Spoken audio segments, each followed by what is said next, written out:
World War II was a time of unimaginable pain and suffering. And while Hitler advanced his armies in Europe, the Japanese began an assault in the Pacific starting at Pearl Harbor. Many brave Americans fought and served for our country. And a lot of them died, so that we can have the freedoms that we have today. This is the tale of one serviceman, U.S. Naval Veteran A.J. Procell.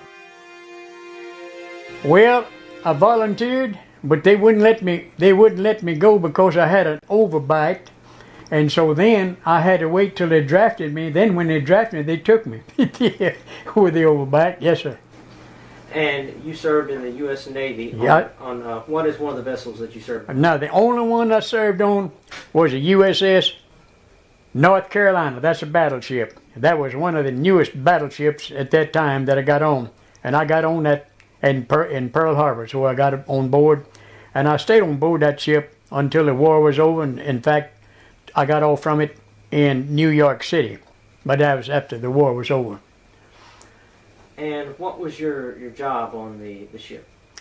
Well, my job, I was in the fire department, and I'd take care of all of these guns. I'd take care of these guns that I'd operated. Now I was a 40mm director operator. Well, I took care of my part right there, but then when I was the operator, and I would find the plane. And the plane would look white on this radar. It would look white, and then when it got white on there, well, I squeezed that trigger, and when I squeezed that trigger, this man down with these 40s, well, then he'd start shooting. That's what I was holding my finger on. And what was your rank in the military, sir? Well, I was just a seaman first class. That's as far as I got. Mr. Procell went on to show me his book of photos and recount some events from the war. Right there. There's where, when I got my battle station with that quad of them 40mm, I was right here on Sky 2. You see, and during the time we were shooting them plane, these guns were silent. All these big guns, they were silent. The big guns, you only shot them when you were shooting a ship, a submarine, or shooting an atoll, some island. But you don't shoot planes, they're too slow.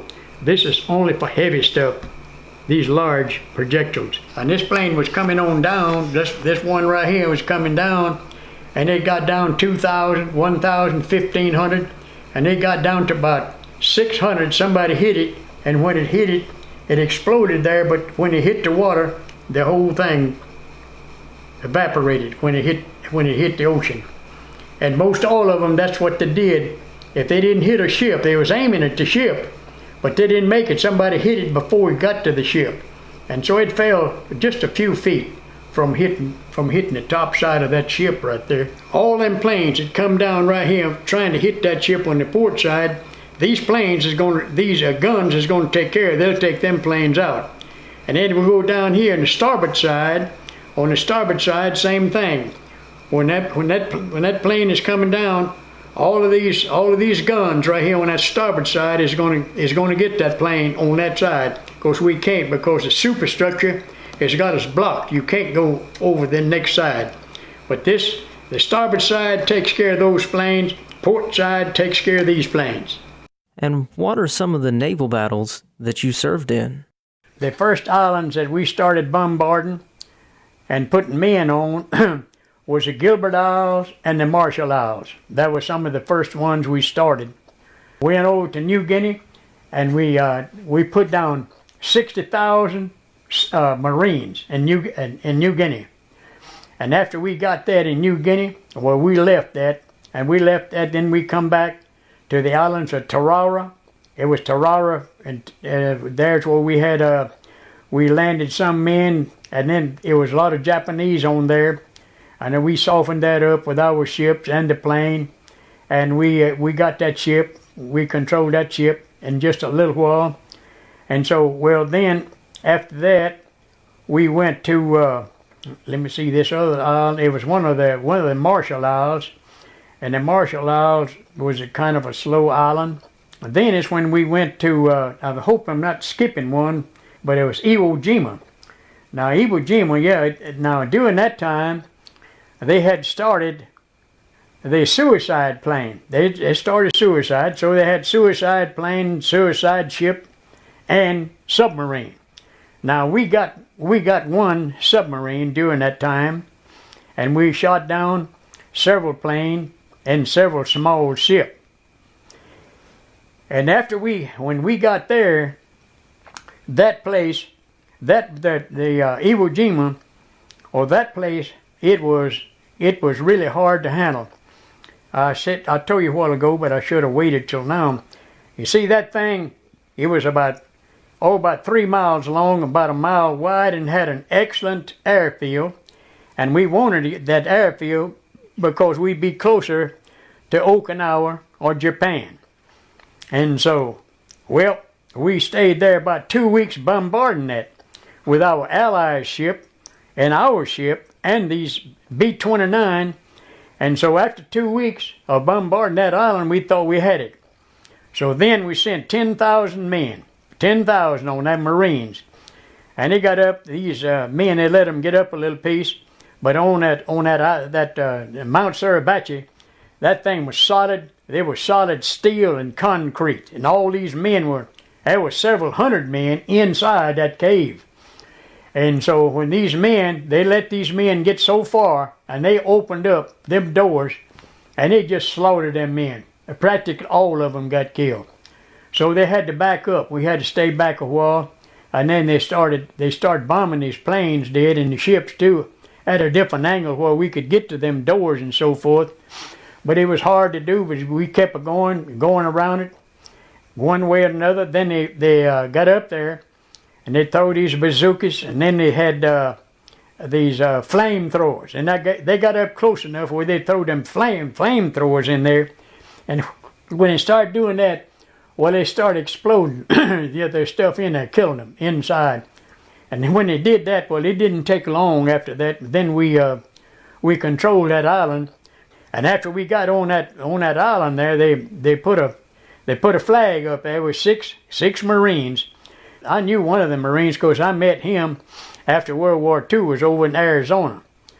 His name was Ira Hayes, and he belonged to the Indian reservation there, and just outside of Casa Grande, between Casa Grande and Phoenix. Mr. Procell went on to tell me how the military trained them to use pants as a flotation device. Now when you go in there, they teach us, when we're going to dive off from ship. That's in case we have to abandon ship. We have to know what to do. So all of us, we usually wear them Levi's, and they're real tight. And then what we do, if we have to jump off of 40 foot, as soon as we hit the water, we got to get that string and tie the end of both of them ends of that pair of pants, and then take them and flip them over, and you catch that air, and you catch all that air, and then you tie that off, and that'll hold you up. That'll hold you up a long time to where you can swim a little further, or you can help yourself. And you do that. You can do that several times. But if you can keep them strings, not lose them, and keep it tight them, and flip each time and trap that air, it'll save your life. I got to get back to the island now. Then we got the second. Now the second one, well, I saw when they raised the second one, that's the one stayed. The first one didn't stay. They left that. Well, then when we left that island, well, then we had to go to another island. And I believe now, if I'm not getting ahead of myself, I believe it was Saipan. Now Saipan, now that was a real battle there with Japan and the United States. Japan had about 5 or 6 aircraft carriers, and so did we. They had other ships, and we had 5. I think we had 5 aircraft carriers, and all loaded.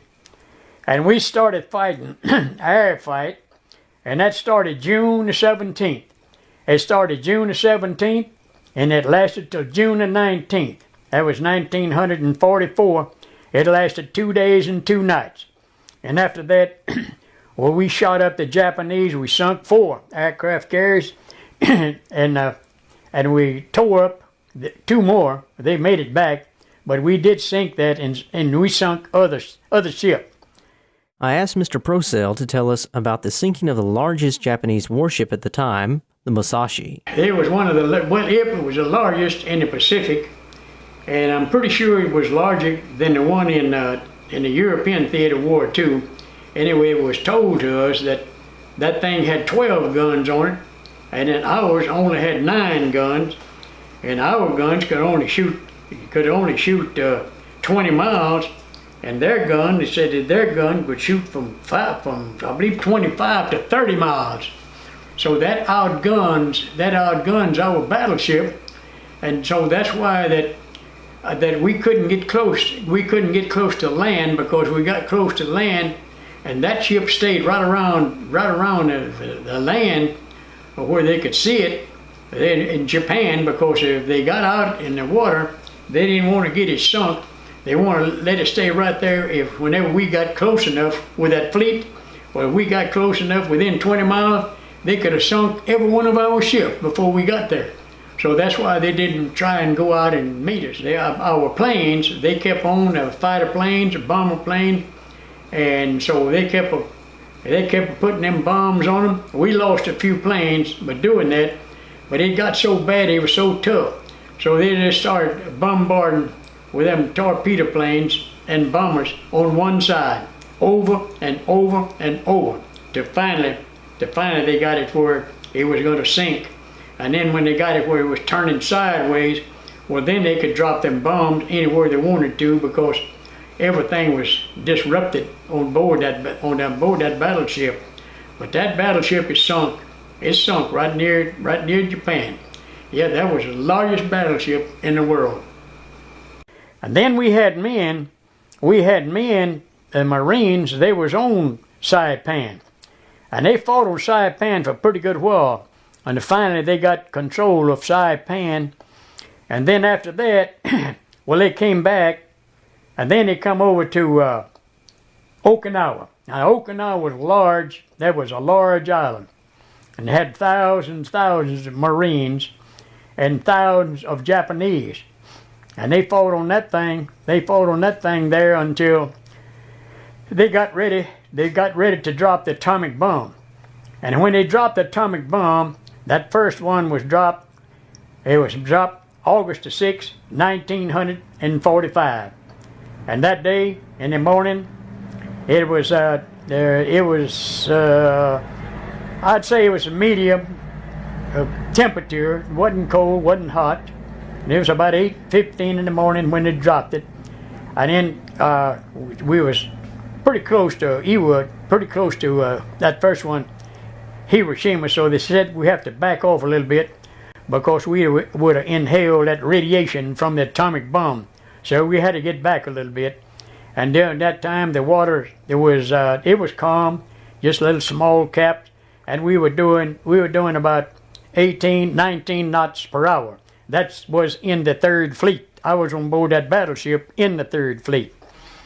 So we stayed like that until they dropped that bomb, and then we got off from it. And then they told the Japanese, now if you don't surrender in 3 days, we're going to drop an atomic bomb on you in 3 days, if you don't surrender unconditionally. So the Japanese didn't. So in 3 days, they dropped another bomb, and the 3rd Fleet and my ship, we were there, and they dropped that bomb on Nagasaki. Nagasaki, that was the name of this town, and it was a submarine base. These submarines were hurting us bad. They were sinking all of our ships, bringing supplies and so forth.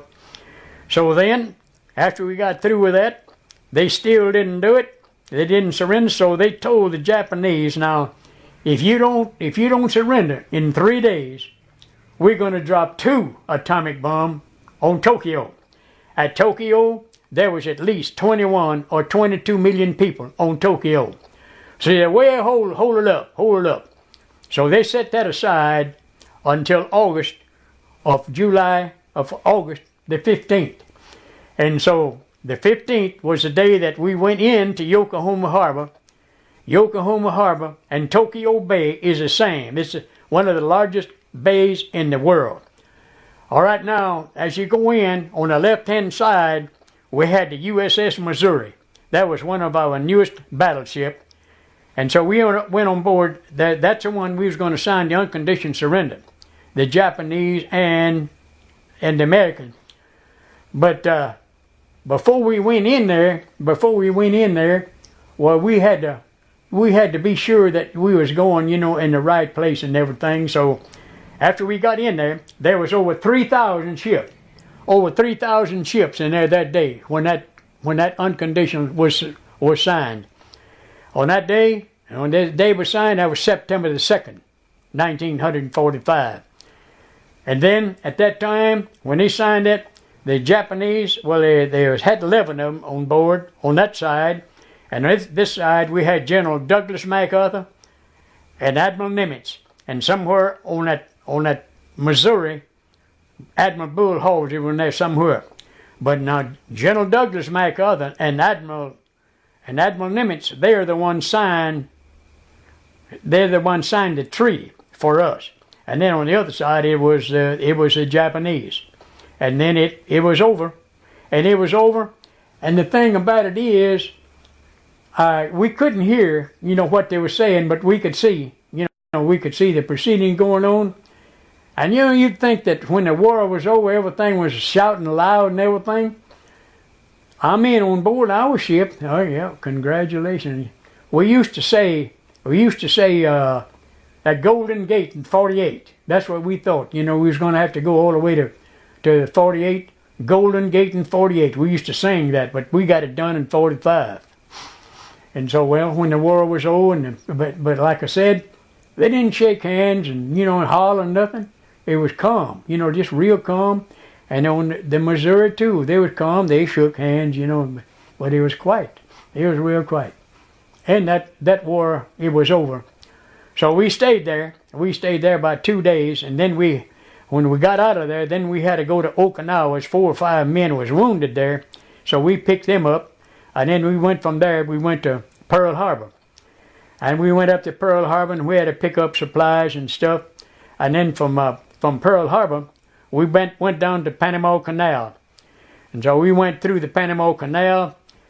And they got on each side, they call them mules, but they're not mules. It's something like a little train on this side and on that side. They got docks where they put that ship in there, and then they can lower it and pick that ship up any way they want to.